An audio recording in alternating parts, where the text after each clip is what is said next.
Sample গ্রুপের equation, তার জন্য ইকুয়েশনে ক্লিক করব। ইকুয়েশনের মূল কাজ হচ্ছে মূলত গণিতের ফর্মুলা লেখা, অর্থাৎ অঙ্কের যে সংখ্যাগুলা নিয়ে কাজ করা হয় তা মূলত এমএস ওয়ার্ডের ইনসার্ট মেনুর ইকুয়েশন রিবনে কাজ করা হয়। দেখতে পাচ্ছেন ডেস্কটপের ডান পাশে এগুলা ফর্মুলা দিয়ে রেখেছেন তারা। এগুলা থেকে আমরা একটি সিলেক্ট করতে পারি, যেমন আমি এটা সিলেক্ট করলাম। এগুলা আবার আমি এডিট করতে পারবো, এই জায়গায় যে কোনো একটি সংখ্যা দিতে পারবো। ইনসার্ট মেনুর ইকুয়েশনে এখন আমরা যাব ইনসার্ট নিউ ইকুয়েশন, এটিতে ল্যাপটপে কিবোর্ডের লেফট ক্লিক করব। তারপর এই দেখতে পাচ্ছেন এই জায়গায় শো করতেছে যেগুলা এলিমেন্ট দিয়ে রেখেছেন তারা।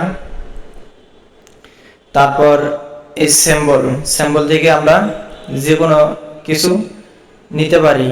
লেখা আছে বেসিক ম্যাথ, অর্থাৎ ম্যাথের যে বেসিক অক্ষরগুলো এই জায়গায় আছে আমাদের কিবোর্ডে সেগুলা নেই, তার জন্য আমরা এই জায়গা থেকে নিতে পারি। যেমন আমি √3 নিচ্ছি, এটিতে ক্লিক করলে আমাদের এই যে √3 এই জায়গায় শো করতেছে। আচ্ছা, তারপরে হচ্ছে ফ্র্যাকশন, অর্থ হচ্ছে ভগ্নাংশ। এই জায়গা থেকে আমরা যে কোনো সিম্বল দেওয়া আছে যে কোনো একটি ক্লিক করে আমরা লিখতে পারি। যেমন প্রথম দিয়ে আছে হাফ, আমরা উপরে 1 দিতে পারি, নিচে 2 দিতে পারি। এটা হচ্ছে মূলত হাফ। তারপরে ইনসার্ট থেকে সিম্বল থেকে ইনসার্ট নিউ ইকুয়েশন। তারপরে আমরা এরপরে ডান পাশে আছে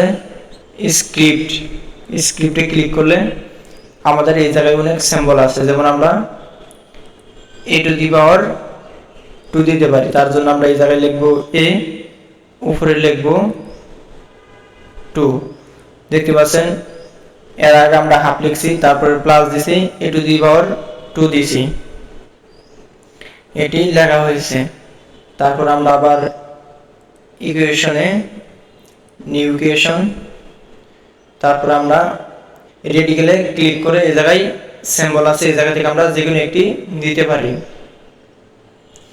যেমন আমি এই সিম্বলটি নিতে পারি, এটা আমার এই সিম্বলটি শো করতেছে। আমি একটু সাইজ বড় করে দেখাচ্ছি, এই দেখতে পাচ্ছেন এগুলা শো করতেছে। তারপরে লার্জ অপশন আছে, ব্রেকেট আছে, আমরা ব্রেকেট নিতে পারি এই জায়গা থেকে, এই জন্য এগুলা ব্রেকেট আছে, ব্রেকেট নিতে পারি। তারপরে ফাংশন আছে, এই জায়গা থেকে আমরা ফাংশনের যে অক্ষরগুলি আছে এই জায়গা থেকে আমরা নিতে পারি। যেমন cos θ আছে, এই জায়গা থেকে আমরা cos θ নিতে পারি। তারপর আছে লিমিট এন্ড লগ আছে, এই জায়গা থেকে আমরা লগের অঙ্কগুলি নিতে পারি, সিম্বলগুলি। তারপরে আছে অপারেটর, এই জায়গা থেকে আমরা অপারেটরের যে ফর্মুলা আছে এগুলো এই জায়গা থেকে আমরা নিতে পারি। তারপরে হচ্ছে ম্যাট্রিক্স, এই জায়গা থেকে আমরা ম্যাট্রিক্সের যে ফর্মুলা আছে এই জায়গা থেকে নিতে পারি। এটা হচ্ছে মূলত সিম্বলের কাজ। আর এই পাশে আছে যেগুলা নিচে মোড়ে ক্লিক করলে অনেকগুলা সিম্বল আমাদের এই জায়গায় শো করবে। যেমন আমরা নিয়েছি ফারেনহাইট বা সেলসিয়াস, আমরা ফারেনহাইট নিচ্ছি, ফারেনহাইটে ক্লিক করলে অটোমেটিক এই জায়গায় ফারেনহাইট চলে আসছে, যা কিবোর্ডে ফারেনহাইট আমাদের নেই। এই জায়গা থেকে আমরা ফারেনহাইট নিতে পারি। আচ্ছা, তারপর হচ্ছে সিম্বল, আমরা সিম্বলে ক্লিক করব। ক্লিক করার পরে আচ্ছা আমি এন্টার দিচ্ছি, তারপর আমি সিম্বলে ক্লিক করব। সিম্বল থেকে মোর মোর সিম্বল এটিতে ক্লিক করব। দেখতে পাচ্ছেন এটি এই জায়গায় ডিসপ্লেতে শো করতেছে বাংলা। আমরা এই জায়গা থেকে বাংলা, ইংরেজি বা আরো যে আকাশ আছে, এগুলোতে আমাদের ফন্ট স্টাইল আছে। এই জায়গা থেকে আমরা ফন্ট স্টাইল সিলেক্ট করে সেই লেখাগুলি নিতে পারি। যেমন আমরা বাংলার জন্য নিতে পারি আদর্শ লিপি থেকে নিতে পারি, অথবা নর্মাল টেক্সট নিতে পারি। তারপরে এই জায়গা থেকে আমরা যে কোনো একটি স্যাম্পল নিতে পারি। যেমন আমরা এই জায়গা থেকে স্টার নিচে নেওয়ার পরে এই যে ইনসার্টে ক্লিক করলে এই দেখতে পাচ্ছেন এই পাশে ইনসার্ট উঠেছে। বা এই জায়গা থেকে আমরা বাংলা কিছু নিতে পারি, তার জন্য আদর্শ লিপি ক্লিক করব। তারপরে এই জায়গা থেকে আমরা নিতে পারি যেমন সরাইতে ক্লিক করে ইনসার্টে ক্লিক করলে এই দেখতে পাচ্ছেন সরাইয়া এই জায়গায় উঠেছে। তারপর আছে সাবজেক্ট থেকে আমরা বেসিক ল্যাটিন লেখা আছে, এই জায়গা থেকে আমরা ফন্ট সাইজ সিলেক্ট করতে পারি।